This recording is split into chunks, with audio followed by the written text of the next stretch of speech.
नमः। श्री गुरु चरण कमलेभ्यो नमः। जयति जगति वाणी वेद वेदांत युक्ता विविध महिम शुद्धाद्वैत विद्याकृतेनम भगवती खलु वादिमायिनीति हयस्य जयति विजितमाय श्रीमदाचार्यवर्य।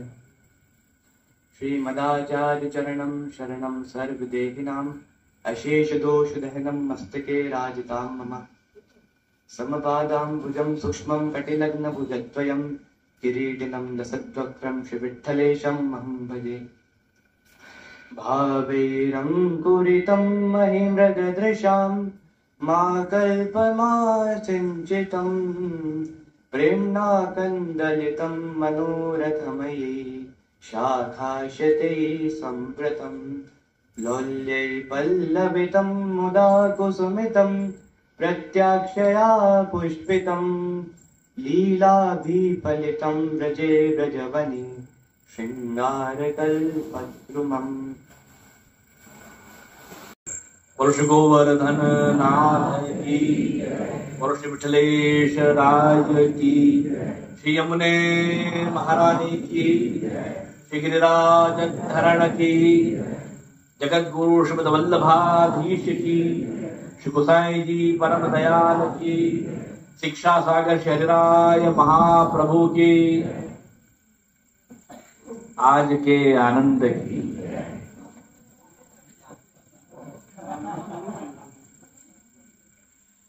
हाथ जोड़ के एक मंगलाचरण साथ में करें। मैं बोलूं, आप लोग बोलो पीछे पीछे। बोले सर्वात्मना प्रपन्नानां गोपीनां पोषयन् मनः तं वन्दे विठ्ठलाधीशं गौरश्याम प्रियान्वितं श्रीमदाचार्य चरणं शरणं सर्वदेहिनां अशेष दोष दहनम मस्तके राजताम मम। तो कीर्तन है, ऐसी बंसी बाजी बन घन में व्यापरा है, भयो ब्रह्म नाथ सुन उठत है लाल। तो रासादिक अनेक लीला रस भाव पूरित। यहां से इस पंक्ति को उठाएं। रासादिक अनेक लीला, तो रास लीला ठाकुर जी की जो हार्द है दशम स्कंद का, फिर आदिक अनेक लीला, ऐसी अनेक लीला जो आनंद को देने वाली हैं, हृदय में ठाकुर जी के भगवत लीला को प्रकट करने वाली हैं। तो वरस भाव पूरित, वरस के भाव से भरी हुई, आनंद से भरी हुई, उनको प्रकट इनके आगे किया कि जो योग्य हैं। तो श्रीमद् भागवत में जहां ठाकुर जी के बाल लीला का प्रसंग आता है, वहां करहिंचिन नृपचेष्टया, एक श्लोक का चौथा भाग, चतुर्थांश, कहीं ठाकुर जी ने राजा बन के लीला की, ऐसा कोई खेल खेला, वहां से और अनेक स्थान और भी हैं, वहां से दान लीला को उठाया गया, लिया गया, आधार लिया गया। जब कोई बात योग्य व्यक्ति को बतानी हो तो हम उसको बहुत दबा के रखते हैं। योग्य व्यक्ति को कहा जाता है कि जो होठ के बाहर सो कोट के बाहर। जब कोई सामग्री ठाकुर जी की सिद्ध करके पधराई जाती है तो उसके ऊपर वस्त्र ढाककर, चोरसा ढाककर, भले वो पान के बीड़ा हो, चाहे फूल घर में से माला जी की छाप हो, चाहे दूध घर की सामग्री हो, तो उसको ढाक के पधराई जाती है कि ठाकुर जी अरोगे, उनके लायक है। मैं कहाँ कहाँ वो रस को प्रकट करना है। तो श्रीमद् भागवत में जहां ठाकुर जी के मन में इच्छा हुई, तो करहिंचिन नृपचेष्टया, यहां से इस पद को उठाया गया। ये आप लोग जो श्रीमद् भागवत वांचन करते हैं उनके लिए थोड़ा गहराई की बात है। तो कभी ठाकुर जी के मन में ऐसी इच्छा हुई कि हम कुछ राजा प्रजा का खेल खेलें। तो ठाकुर जी राजा बन गए, ब्रज में किसी स्थान के ऊपर ऊंचे विराज गए शिला के ऊपर, किसी को मंत्री बनाया, किसी को संतरी बनाया, किसी को अध्यक्ष सचिव कोषाध्यक्ष बनाया और एक नई समिति गठित की। तो जब ये लीला को भगवतियों ने देखा और ठाकुर जी कोई राजा बनने का एक खेल कर रहे हैं कि मैं राजा हूं तुम मेरी प्रजा हो, और उसके बाद यहां से ये सब जो दूध दही आदि लेके जा रही है, माने हमारे हृदय का भाव लेके जा रही है, इस पे अपना टैक्स लगता है। तो यहाँ टैक्स वसूला जाना चाहिए। यहां से भगवत लीला के रस का आनंद होता है। तो जब यहां से भाव उठाया और सुबोधनी जी आदि के वचनामृत से महाप्रभु जी श्री गोसाई जी करते, तो आप जैसे सब भगवती वैष्णव बैठक में बैठ के श्रवण करते, सुनते। फिर वहां ठाकुर जी कैसा सानुभाव किसको जता रहे हैं उस प्रकार से वो वर्णन करते। तो जैसा जैसा हृदय में उनको सानुभाव हुआ, भाव आया, वैसा वैसा भाव हमारे पे जितनी योग्यता थी, कृपा थी, हमारे लिए उतना प्रकट किया। लीला का कोई अंत नहीं। तो मन कभी भरता नहीं, वो तो श्रवण करे जाओ, पान करे जाओ। तो जब सूरदास जी ने इस लीला का वर्णन किया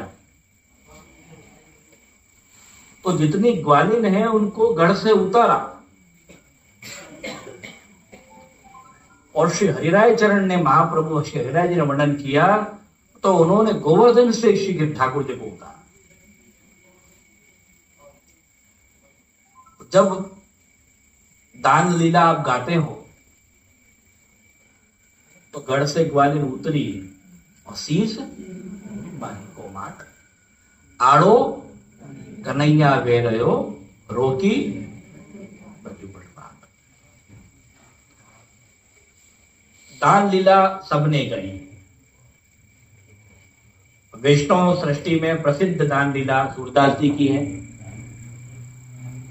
और जब महाप्रभु श्री हरिराय चरण ने वर्णन किया, आज्ञा की, तो वो दान लीला संप्रदाय में बड़ी दान लीला के रूप में कही जाती है। बड़ी उसके भाव से है, उसके टुक से नहीं है। उसके टुक से तो कुम्मन दास जी की दान लीला और भी बड़ी है, अन्य और भी दान लीलाएं हैं।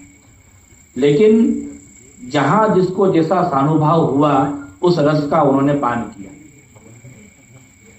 तो श्रीमद् भागवत में से उस दान लीला को लेके, ठाकुर जी के इस खेल को लेके,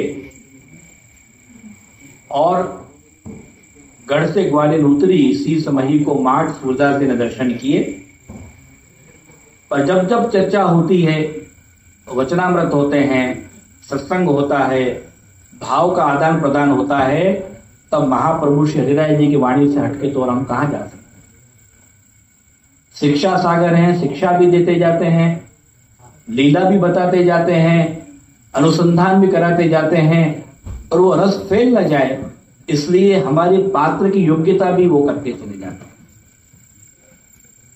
जैसे ठाकुर जी की कोई वस्तु है, सामग्री, बासुंदी है, अमरस है, कुछ है, यदि पात्र योग्य नहीं है, कटोरी दोना फूटा हुआ है, तो आप ऊपर से डाले जाओ और वो नीचे से निकलता चला जाएगा। तो उसकी संपादन, योग्यता का संपादन होना भी जरूरी है। तो श्री हरिराय चरण की विशेषता यह है कि उस योग्यता का संपादन भी करते जाते हैं। ऐसी कबहू न कीजिए जो हंसे लोग विपरीत। दान लीला सबको याद है, ये रस है, आनंद है। और याद हो न हो, आखिरी लाइन सबको याद है कि हाँ, मोहन जान देव नागरी दान दे। बस ये रस हमारे हृदय में आ जाए तो हम कृतार्थ हो जाए। तो गोवर्धन की शिखर ते मोहन दीनी टेर। ठाकुर जी राजा बन के, अब वो राजा कहाँ के हैं, तो कोई कहेगा ब्रज के राजा हैं, हम कहते हैं जगत के अनंत कोटि ब्रह्मांडाधीश हैं, वहां के राजा हैं। जो गोपियां हैं वो कहती अरे आप कहीं के राजा नहीं हो, हम हमारे हृदय के राजा हो, हमारे हृदय के आप सरकार हो, आप हृदय के राजा हो। जो व्यक्ति दिल पे राज कर जाए उसी का राज्य, बाकी सब बेकार। तो ठाकुर जी भक्तों के हृदय पे राज्य करने वाले, भक्त के मनोरथ को पूरा करने वाले हैं।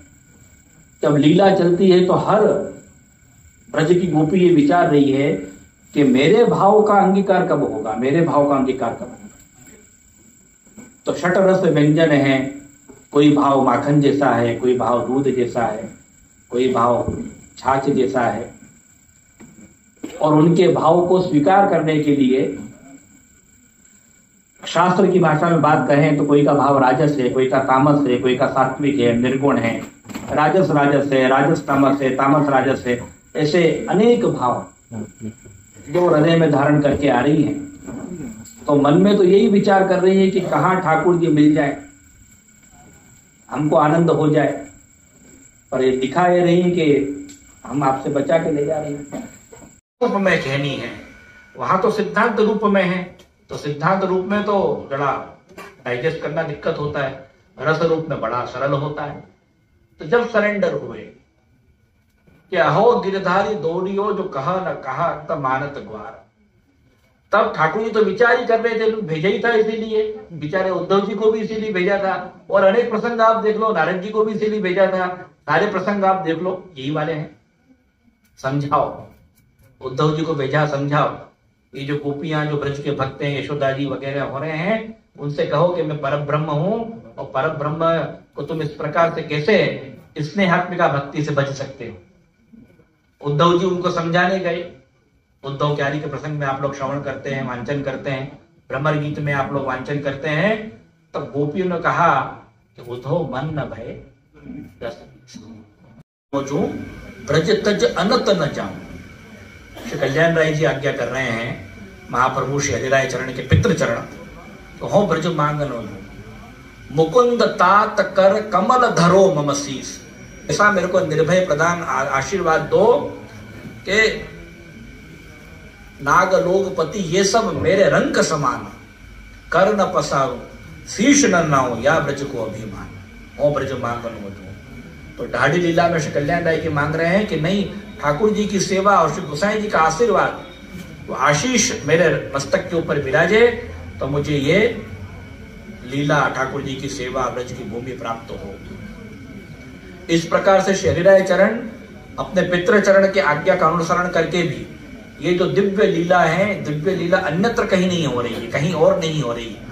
आपका हृदय ब्रज की भूमि बने, उस हृदय में श्री गिरिराज जी विराजमान हो, और श्री गिरिराज जी के ऊपर परम ब्रह्म स्वरूप श्री कृष्ण विराजमान हो। और आपके हृदय के जो षट रस हैं, 6 प्रकार के रस हैं, ये षट रस हमको किस में आते हैं? लौकिक चर्चाओं में। तो लौकिक चर्चाओं से वो षट रस हट जाएं, और हमारे में जो मधुर रस है, छाछ, दूध, दही, माखन आदि, इसको कृपा करके हमारे भाव को ठाकुर जी दौड़ के पकड़ लें। एक तो आप पकड़ के रखो, ठाकुर जी को छूट सकते हैं। हरिणा ये वृणि मुक्तास्ते मग्ना भव सागरे, निरोध लक्षण। और ठाकुर जी आपको पकड़ लें तो कोई के सामर्थ्य नहीं कि आप डूब सको।